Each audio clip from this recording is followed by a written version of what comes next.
মিচিং জনগোষ্ঠীক হস্ত অনুসূচিত অন্তৰ্ভুক্তি হলে ৰক্তাক্ত হ'ব উত্তৰ অসম। পৰিকল্পিতভাৱে অজনগোষ্ঠীয় লোকক নিঃশেষ কৰাৰ ষড়যন্ত্ৰ, ৰাজনৈতিকভাৱে জাতিটোক নিঃশেষ কৰাৰ কুটিল ষড়যন্ত্ৰৰ অভিযোগ।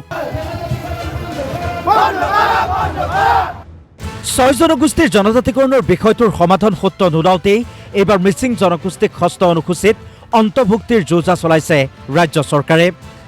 1980 চনৰ পৰা এটা দীঘলীয়া প্ৰক্ৰিয়াৰ মাজেৰে 6 জনগোষ্ঠীকৰণৰ বিষয়টো এটা পৰ্যায়ত উপনীত হৈছে।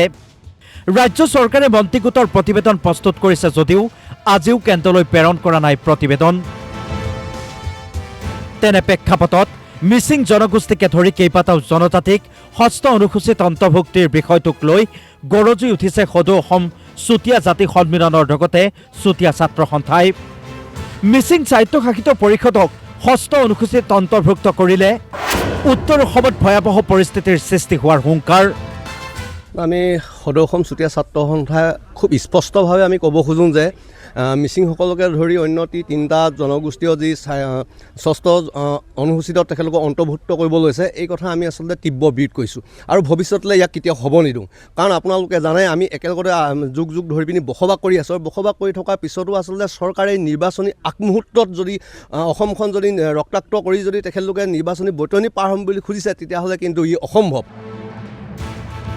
তিতাবৰত অনুষ্ঠিত চুতীয়া জাতি সন্মিলনৰ সাংস্কৃতিক সমাৰোহত অংশগ্ৰহণ কৰি কোনো কাৰণতেই মিচিং স্বায়ত্তশাসিত পৰিষদক হস্ত অনুসূচিত অন্তৰ্ভুক্ত কৰিব নোৱাৰিব বুলি হুংকাৰ কেইবাগৰাকীও বিষয়াৰ।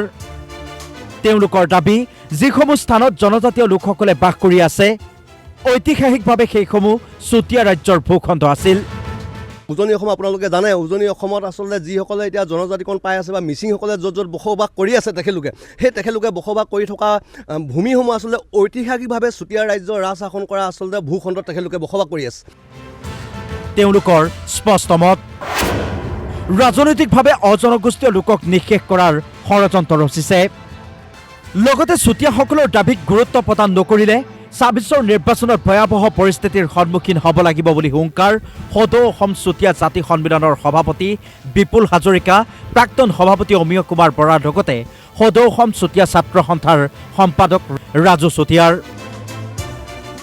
সেই খণ্ডটো যি খণ্ডটোত আজি মিচিংসকলে বসবাস কৰিছে, সেইটো আমাৰ চুতীয়া ৰাজধানী আছিলে, চুতীয়া ৰাজ্য আছিলে তাত। আৰু আজি আমাৰ চুতীয়াসকলৰ যেতিয়া আমি জনজাতিকৰণৰ কাৰণে চৰকাৰৰ ওচৰত দাবী উত্থাপন কৰিছিলোঁ, তেতিয়া সেই মিচিংসকলেই হওক বা কোনোবা এছ টি লোকসকলে আমাৰ বিৰুদ্ধাচৰণ কৰিছে। আমি খুব বিৰোধ কৰিছোঁ আৰু যদি নিৰ্বাচনৰ আগমুহূৰ্তত বা চুতীয়াসকলৰ লগত কোনো ধৰণৰ আলোচনা নোহোৱাকৈ বা জনজাতিৰ বিষয়টো কোনো ধৰণৰ আগবঢ়াই নিদিয়াকৈ যদি এনেধৰণৰ যদি সিদ্ধান্ত গ্ৰহণ কৰিবলগীয়া হয়, তেন্তে কিন্তু উজনি অসম সদৌ অসম চুতীয়া ছাত্ৰ সন্থাই কি পৰ্যায়লৈ নিব, সেই কথা হয়তো মুখ্যমন্ত্ৰী মহোদয়ে এই শ্ৰীমত বহি পিনি আজি তাৰিখত অনুভৱ কৰিব নোৱাৰিব। তিতাবৰৰ পৰা প্ৰকাশ বৰদলৈ ৰিপৰ্ট, DY365।